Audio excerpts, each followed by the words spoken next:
신바람 사연 아파트. 오늘의 사연 시작하겠습니다. 어떻게든 며느리한테 돈 한 번 뜯어내려고 개수작 부리던 시댁과 연을 끊게 되었습니다. 결혼한 지는 이제 2년 반이 조금 넘어가네요. 남편과는 오랜 연애 끝에 결혼을 하게 되었어요. 결혼 전에 친정부모님이 하나 마음에 걸리는 게 있어서 결혼을 반대할까도 싶으셨다는데 그게 시댁과 친정의 형편 차이였습니다. 본격적인 결혼 이야기 오가면서 시부모님이 살고 있는 집도 전세고 노후 준비도 딱히 되어 있지 않은 상황이라는 걸 알게 되었거든요. 하지만 결혼은 허락해 주셨어요. 연애를 하도 오래 했다 보니 이미 결혼 이야기 나오기 전부터 남자친구였던 남편이 저희 집에 왕래를 자주 했었거든요. 시댁과 형편 차이가 난다는 게 마음에 걸리긴 했지만 저희 부모님께서 남편을 워낙에 좋게 보시기도 했고 사람 능력도 좋은데다가 사람까지 착하니 남편만 중심을 잘 잡아주면 딸이 고생하는 일은 없겠다고 판단하셨던 거죠. 저도 그 부분에서는 걱정이 없었어요. 남편이 결혼 전부터 해서 저희 집에 왕래가 잦았던 만큼 저도 시댁과 교류가 있었으니까요. 형편이 어려울지언정 항상 저한테 뭐라도 더 하나 해주려고 하는 분들이었고 남편과 나이차가 좀 나는 신우도 저를 언니라고 부르며 잘 따랐습니다. 그런데 결혼하자마자 저렇게 모렴치한 사람들로 돌변할 줄은 그때까지는 저도 생각 못했어요.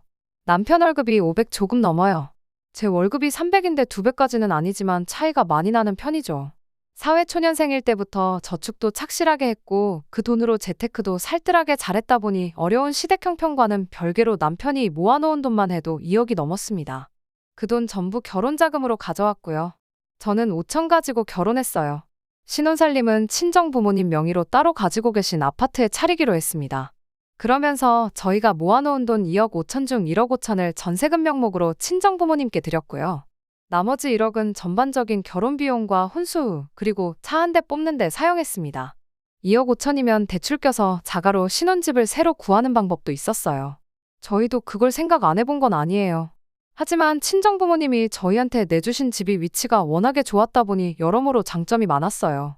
남편과 제 회사랑도 가까운 편이라 출퇴근하는 시간부터 많이 아낄 수 있었고요. 거기에 전세 가격만 생각해봐도 거저 들어간 거나 마찬가지였습니다. 나중에 저희가 생각이 바뀌어서 자가로 집을 구하겠다고 결정해도 친정부모님이 그 돈 떼먹으실 분들도 아니고 고스란히 돌려받을 돈이니 뭐 문제가 있나 싶었어요. 거기에 저희가 신혼살림 차린다고 친정부모님이 3천만 원 들여서 리모델링도 새로 싹 해주기까지 했고 말이죠. 그래도 남편이 2억이나 가져왔다 보니 제가 한참 모자라게 해온 거나 마찬가지였죠. 하지만 거의 반반 결혼을 한 거나 마찬가지였습니다. 왜냐하면 제가 처음 취직하고 독립한다고 했을 때 친정에서 오피스텔 하나를 제 명의로 해주신 게 있거든요. 원래는 그것도 팔아서 결혼 자금에 보탤 계획이었는데 그냥 들고만 있어도 집값이 오르는 상황인데다가 친정 부모님 덕에 신혼집 문제도 해결된 상황에 굳이 그걸 팔아야 할 이유가 없었어요.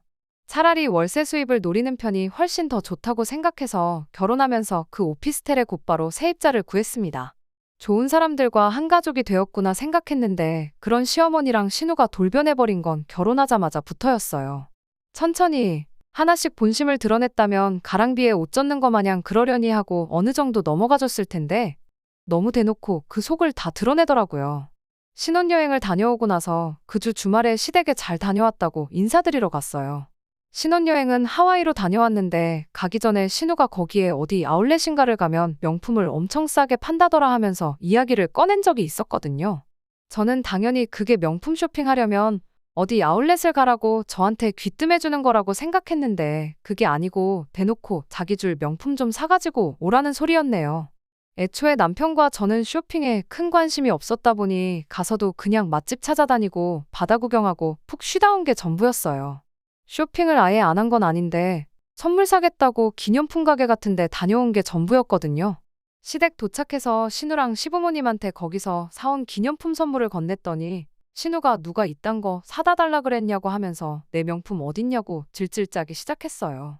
솔직히 너무 당혹스러웠죠. 명품을 아무리 싸게 판다고 해도 그렇지 5만 원, 10만 원에 파는 건 아니잖아요. 신우가 어떤 명품 브랜드에 환장을 하는지도 이미 알고 있었는데 아무리 싸게 판다고 해도 돈 100만 원은 넘는 브랜드였어요. 차라리 저희한테 명품 선물 받고 싶다고 대놓고 사다 달라고 했으면 또 모를까. 제가 독심술사도 아니고 은근슬쩍 말하고 넘어가 놓고 기념품 선물 받았다고 짜증을 부리고 있으니 참 어이가 없었네요. 시어머니는 신우가 우는 걸 보더니 예단 이야기를 꺼내더라고요. 결혼하면서 허례허식은 생략하자고 먼저 말을 꺼내셨던 분이 당신이 예단도 하나 안 받았는데 명품 하나 사오는 게 그렇게 아까웠냐며 저랑 남편을 타박하기 시작하셨죠. 예단을 안 한 건 사실이지만 저도 뭐 예물 하나 욕심낸 적 없었어요. 결혼할 때 들어간 돈만 가지고 본다면 남편이 저의 몇 배나 되는 돈을 해온 건 사실이지만 말씀드렸던 대로 리모델링에 제 오피스텔까지 다 합치면 제가 훨씬 더 많이 해간 건데 5천 들고 와서 거저먹는다니 어쩐다니 하는 식으로 이야기했을 때는 제가 다 어이가 없더라고요. 그리고 신우한테는 결혼식에 입으라고 옷 한 벌 해줬어요. 위아래로 싹 다 해주고 구두까지 해줬는데 그건 생각 안 하고 그깟 아울렛에서 싸게 세일하고 있는 명품 하나 안 사왔다고 시어머니까지 가세해서 저러고 있으니 좀 그렇더라고요. 그래도 남편이 시어머니한테 그러지 마시라고 딱 잘라 말해줘서 한숨 돌렸네요. 신우한테도 징징 짠다고 뭐 안 사줄 거니까 울 거면 방에 가서 울라고 단호하게 한마디 해줬고요. 그러면서 시어머니한테 결혼 비용에 대한 이야기도 정리해줬는데 그때는 조금 아차 싶기는 했어요. 사실 오피스텔에 대한 이야기는 시댁에서 전혀 모르는 이야기였거든요. 그래도 남편 입장에선 저희가 반반 결혼한 거나 마찬가지다 하는 설명을 하려면 꼭 해야 하는 이야기였을 테니 이해는 됐습니다. 아무튼 그렇게 신우 명품 선물 문제는 남편이 나서서 잘 설명해준 덕에 일단락 되었어요. 그런데 곧바로 시어머니가 한 건을 이어서 또 해주셨죠. 식사는 원래 나가서 외식을 하려고 했는데 번거롭게 나가지 말고 집에서 먹자고 하셔서 배달 음식을 시켰어요. 그런데 한 군데서가 아니고 무려 3군데에서 주문을 하더군요. 5명이서 먹기에는 너무 많은 양을 시키는 게 아닌가 싶었어요. 아니나 다를까 음식 도착하고 나서 왜 그렇게 음식을 많이 주문했는지 알게 되었죠. 배달 온 음식들을 상위에 펼치고 있는데 시어머니가 반찬통 몇 개를 꺼내가지고 오더니 며칠 동안 밥 걱정은 안 해도 되겠다며 거기에 담아덜기 시작했거든요. 저희 돈으로 시키니까 의도적으로 넘치게 시켰던 거예요. 다 못 먹고 잔반 만들어서 버리겠다는 것보다야 100번 나은 거긴 하지만 차라리 그럴 계획이다 미리 말이라도 해줬으면 충격이라도 안 받지 않았을까 싶었네요. 게다가 덜어놓기는 또 얼마나 덜어놓은 건지 막상 식사 시작하려고 하니까 고기 한 점 집어먹는 게 눈치가 보일 정도로 접시 바닥이 홀랑 다 보일 정도까지 덜어놓으셨더라고요. 이게 다 그날 하루 만에 일어난 일이에요. 이거 2개만 해도 혀를 찰 정도인데 이게 끝이 아니었습니다. 식사가 한참이던 중에 시어머니가 대놓고 저희한테 앞으로 니들 우리 용돈은 얼마나 보낼 거냐 하고 물으시더라고요. 저도 모르게 먹던 밥을 그대로 뿜어버릴 뻔했어요. 결혼 전에 했어도 충분한 이야기들을 그때는 이런 방구 말 한마디 없다가 왜 이제 와서 생활비 이야기를 꺼내시는지 싶었습니다. 저는 일부러 아무 대답도 하지 않았어요. 남편이 알아서 정리해주겠거니 생각했죠. 제가 안 된다, 못 드린다 하면 저만 나쁜 며느리, 속 좁고 돈만 밝히는 며느리가 되는 거잖아요. 남편도 무슨 용돈은 용돈이냐 하면서 명절 때나 그럴 때 어련히 알아서 잘 챙겨드릴 테니 그런 건 물어보지 마시라 대답했어요. 하지만 시어머니는 아랑곳하지 않고 계산 그렇게 하는 거 아니라며 타박을 하기 시작했습니다. 말인즉슨 남편이 결혼 전에는 시부모님하고 한 집에 같이 살면서 했던 게 있지 않느냐 하는 거예요. 이따금씩 시켜주던 외식이라던가 장 볼 때 반찬거리도 턱턱 계산해주고 그랬는데 이제 결혼했으니 그런 걸 다 못하게 되지 않았느냐고 그럼 당신 입장에서는 손해가 아니겠냐고 하는 거예요. 저한테 내 말이 맞냐 틀리냐 물어보는데 정말 뭐라고 대답을 해야 할지 몰라서 진땀을 다 뺐네요. 하지만 이번에도 남편이 나서서 상황을 종료해줬습니다. 그럼 매달 50만 원씩 보내드리겠다고 딱 잘라서 말하더라고요. 50만 원도 매달 보내드리기에는 조금 많다 싶은 느낌이지만 사실 그렇지 않아요. 명절이니 어버이날이니 생신이니 해서 챙겨드리려고 했던 걸 다 합치면 그 정도 되거든요.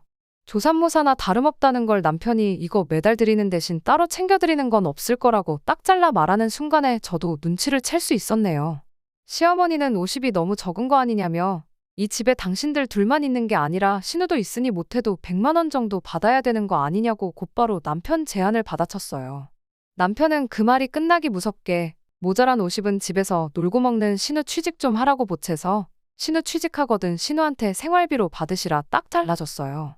50만 원이 드릴 수 있는 최대한이고 이게 싫으면 그냥 안 받으시는 걸로 알겠다고 단호하게 나오니 시어머니도 별말은 못하고 계셨죠. 그 뒤로 2달 지나서 신우도 취직을 했어요.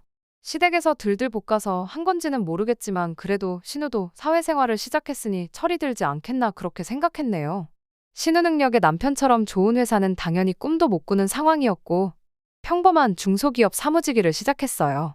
금방 그만둘 줄 알았는데 생각보다 오래 버티더라고요. 그러다 신우가 먼저 저한테 연락을 해왔습니다. 시부모님한테 영양제를 좀 사드리고 싶다고요. 그런데 자기 월급이 200만 원도 안 되다 보니 좀 부담스러워서 제 도움 좀 받으려고 전화를 했다고 하더라고요. 자기가 절반을 낼 테니 나머지 절반은 제가 내주면 안 되겠냐고 물어보는데 돈 얼마를 떠나서 신우가 취직을 하더니 정신 차리고 철들었구나 싶었습니다.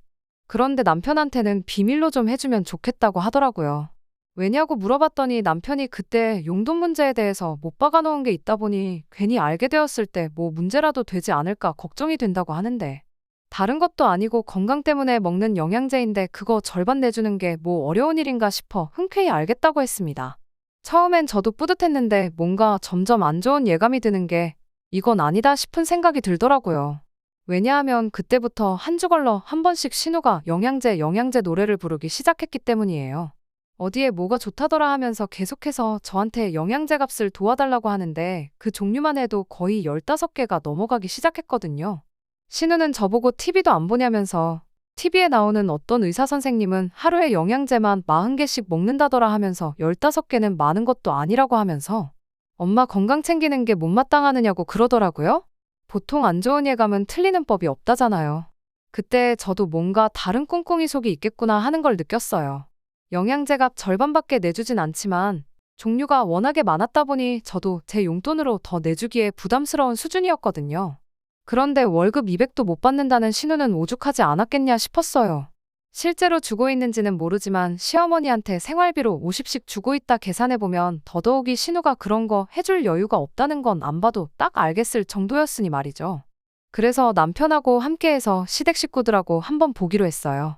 이렇게까지 나오는 게 좀 치사한 거 아닌가 싶기도 했지만 이러다간 정말 시부모님 영양제 값으로 제 한 달 용돈을 다 쓰겠거니 싶었고 제 의혹을 확인하고 싶기도 해서 갔죠. 이번엔 외식을 했어요. 식사 다 끝나갈 때쯤 집에 가서 드신다며 포장 주문을 추가하셨지만 이젠 그런 건 놀랍지도 않았어요. 식사 끝나고 나서는 시댁에서 차나 한잔 하자고 찾아갔죠. 그리고 얼마 안 가서 작전을 실행에 옮겼습니다. 외식한 게 체했나 속이 더부룩하다고 소화제 좀 있냐고 물어봤죠. 약들은 전부 찬장에 있으니 꺼내다 먹으라 하더라고요. 혹시나 가져다 주시면 어떡하나 걱정했는데 예상대로 직접 가져다 먹으라 해서 안심이었습니다. 찬장에는 역시나 이런저런 약들은 다 있어도 영양제라고 부를 만한 건 흔해 빠진 비타민 말곤 아무것도 없더군요. 그래서 자리로 돌아와서 그동안 사다 준 영양제가 한두 개가 아닌데 그건 어디다 보관하길래 코빼기도 안 보이냐고 은근슬쩍 물어봤어요. 시어머니랑 신우가 대답을 제대로 못하고 횡설수설 하는 걸 보니 그동안 영양제 어쩌니 하는 게 전부 뻥이라는 걸 대번에 눈치챘네요. 남편은 영양제 이야기는 처음 들었을 테니 무슨 영양제? 하면서 의아해했는데 그걸 다 말하기는 그래서 그냥 그런 게 있어 하고 말았죠. 그건 신우한테 경고하는 거나 마찬가지였고요. 남편 모르게 하겠다는 약속은 지켰으니 앞으로 또 영양제 핑계대면서 내 돈 챙겨갈 생각하지 말라고 하는 경고 말이에요. 신우도 눈치가 백단이다 보니 그 뒤로 영양제니 어쩌니 하는 소리는 쏙 들어갔어요. 그 후로 얼마 전까지는 신우한테도 먼저 연락 오는 일이 없었어요. 명절 때나 한두 번 찾아뵀지 그 외에는 뭐 밥이나 먹으러 와라 이런 이야기도 없으셨다 보니 오히려 연애할 때보다 교류가 더 없었습니다. 그게 서운했다기보단 솔직히 편했어요. 그러다 얼마 전에 시댁에서 먼저 연락이 왔습니다. 보고 싶다고 연락이 온 건 아니고 목적이 확실히 있었어요. 저희 결혼할 때 구했던 세입자분이 지방 발령을 받게 되면서 오피스텔을 비워야 하게 되었거든요.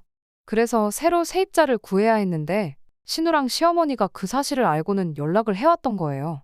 왕래는 거의 없었지만 매달 보내던 용돈 때문에라도 남편하고 시댁은 계속 연락을 주고받고 있던 상황이었거든요. 그때 또 남편이 이야기를 했었던 건가 봐요. 시어머니는 대뜸 그 집에 신우 좀 살게 해주면 안 되겠냐 저에게 물어왔습니다. 신우가 출퇴근하는데 좀 더 편하기도 하고 한번 독립해서 살아보면 배우는 것도 많지 않겠냐고 하는 게 이유였어요. 물론 신우니까 월세는 받지 않았으면 좋겠다고 했고요. 내키는 조건은 아니었지만 딱 1년만 관리비는 신우가 내고 집은 깨끗하게 사용하는 조건으로 그렇게 하도록 해줬습니다. 오피스텔에 제가 결혼 전에 쓰던 살림살이들부터 그대로 다 있었어요. 그거 옵션으로 다 포함시켜주는 조건으로 세입자를 구했었죠. 나름 제가 그 집에 오래 지내면서 애착도 있었다 보니 집을 되도록이면 깨끗하게 써줄 세입자를 구하고 싶었습니다. 이번에 나가게 된 세입자분이 딱 좋았는데 그분이 지방 발령 1년이면 돌아온다고 그때도 가능하면 이 집에 지내고 싶다는 식으로 이야기를 했었어요. 물론 1년 뒤에 봐서 얼마든지 바뀔 수 있는 상황이기는 하지만 괜히 집 더럽게 쓰는 세입자 들어올까 노심초사할 바에야 비어있는 동안 신우 살게 해주고 먼저 살던 분이 돌아오면 다시 계약을 하면 되는 거 아니겠나 하는 생각이었죠. 제 오피스텔 한번 내줬을 뿐인데 신우도 시어머니도 그때를 기점으로 많이 바뀌었습니다. 한동안 저는 빼고 남편만 시댁 식구들과 왕래를 했지만 그 이후에는 저도 같이 오라고 먼저 연락을 해왔어요. 배달 음식 많이 시켜서 빼돌리거나 외식 나가서 포장 음식 주문하던 얌체짓도 안 하셨고 난생 처음 신우한테 생일 선물도 받아봤네요. 제가 마음 한번 쓰고 이렇게 관계가 좋아질 거면 오피스텔 몇 달 쓰게 해주는 게 문제는 아니겠구나 싶었어요. 그런데 제가 생각한 그런 이상적인 상황이 아니었네요. 결국 또 어떻게든 제 돈 한번 등쳐먹어보겠다고 개수작질을 부리고 있었다는 걸 나중에 알게 되었습니다. 얼마 전 일이었어요. 새벽 늦게 경찰서에서 전화가 왔어요. 신우가 술에 만취해서 인사불성인 상태라고 와서 좀 데리고 가라고요. 시댁에 먼저 전화를 했는데 안 받아서 오빠라고 저장돼 있던 저희한테 두 번째로 연락이 왔던 거였어요. 부랴부랴 남편은 잠옷에 외투만 걸치고 곧바로 신우를 데리러 갔죠. 저희가 갔는데도 정신도 못 차리고 널브러져 있더라고요. 정말 경찰분들 얼굴 보기가 다 쪽팔릴 정도였어요. 신우가 있던 곳 위치에서 제일 가까운 게 저희 집이었는데 저희 집에서 재우고 싶지는 않아서 그 다음 가까운 오피스텔로 향했습니다. 맘 같아서는 제 오피스텔에 오바이트라도 하면 어쩌나 괜히 바닥 더러워지는 거 아닌가 싶어서 시댁에다가 데려다주고 싶었어요. 하지만 그때가 새벽 늦은 시간이기도 했고 저희도 빨리 신우 해결하고 다음날 출근을 위해 조금이라도 더 쉬어야겠다 생각해서 오피스텔로 향하게 되었습니다. 아무래도 시댁까지는 가기에는 오며 가며 걸리는 시간이 너무 걸릴 것 같아서요. 신우 업고 다니느라 남편이 고생을 좀 했네요. 아무튼 겨우겨우 오피스텔 앞까지 도착해서 신우한테 비밀번호를 물어봤죠. 신우는 횡설수설 날아가 나를 힘들게 하니 어쩌니 하면서 헛소리만 내뱉을 뿐이었고요. 결국 제 마스터키 번호로 문을 열고 들어갔어요. 문을 열고 들어갔는데 방 안에서 꽥 하고 비명 소리가 나더라고요. 저도 덩달아서 비명을 질렀죠. 왜냐하면 집주인인 저도 모르는 사람이 집에서 살고 있었고 집도 아주 발 디딜 틈도 없이 개판 5분 전으로 되어 있었으니 말이에요. 방 안에 살고 있던 사람이 경찰을 부르거나 하지는 않았어요. 다행히 남편도 잘 아는 사람, 시이모님네 둘째 딸로 남편의 사촌동생이었거든요. 남편이 너는 여기 어쩐 일로 와 있느냐고 물었는데 사촌동생이 오빠야말로 내 집엔 어떻게 왔고 문은 어떻게 열고 들어왔느냐 묻더라고요. 사건의 전말은 이랬습니다. 시어머니가 제 오피스텔이 비게 됐다는 걸 알았을 때 신우 좀 살게 해달라고 부탁해놓고는 사촌동생한테 그 방을 넘겨준 거예요. 그 과정에서 시이모님한테 매달 월세로 50만 원씩을 받기로 했던 거고요. 방에 침대며 세탁기며 다 있는 데다가 위치도 좋고 심지어 월세까지 싸니까 그게 제 집인지 그런 건 확인도 안 하고 덜컥 제 집에 사촌동생을 보내버린 거고요. 그래서 그날 회사에 연락해서 월차 내버리고 사촌 신우도 내쫓아버리고 술이 덜 깬 신우 깨워다가 하루 종일 집 청소했습니다. 어떻게 되는지 알고 제 눈치를 엄청 보더라고요. 집이 깨끗해지고 나서는 그 길로 곧바로 시댁으로 향했어요. 시어머니는 저랑 남편이 무슨 일로 왔는지 다 알고 계셨으면서 당황도 하지 않으시더군요. 오히려 뻔뻔하게 사촌동생도 따지고 보면 너한테는 신우 아니냐며 자기가 뭐 틀린 말한 게 있냐고 너 혼자 내 딸이 거기서 사는 줄 착각한 거라고 나왔습니다. 그러더니 저보고 살고 있는 사람이 있는데 맘대로 문을 따고 들어갔으면 그거 주거침입죄라고 하면서 저를 몰아세우더라고요. 아무리 집주인이라도 집에 사람이 살고 있으면 프라이버시는 존중해줘야 하는 거 아니냐며 멀쩡히 잘 살고 있는 사촌동생 쫓아냈다고 시이모가 여태 보내준 돈도 전부 내놓으라고 난리인데 그건 어떻게 책임질 거냐고 저에게 묻더라고요.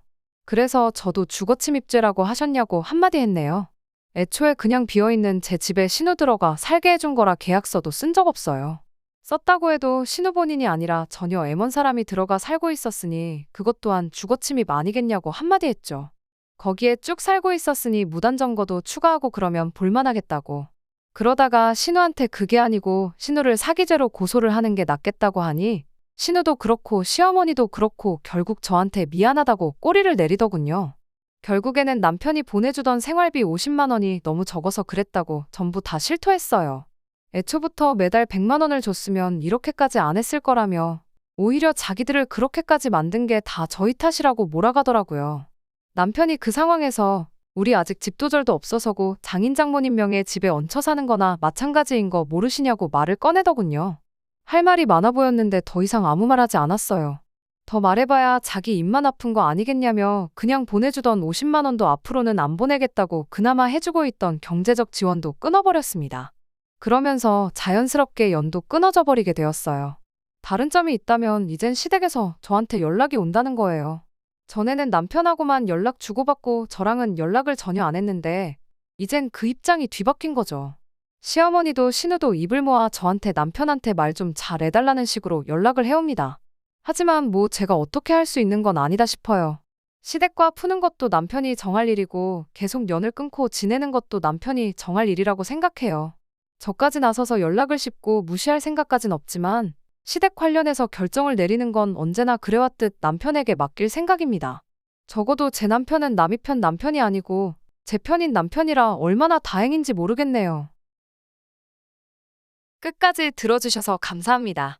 오늘의 사연은 여기까지입니다. 구독과 좋아요, 알람 설정 부탁드리고 더 좋은 사연으로 다시 찾아뵙겠습니다. 감사합니다.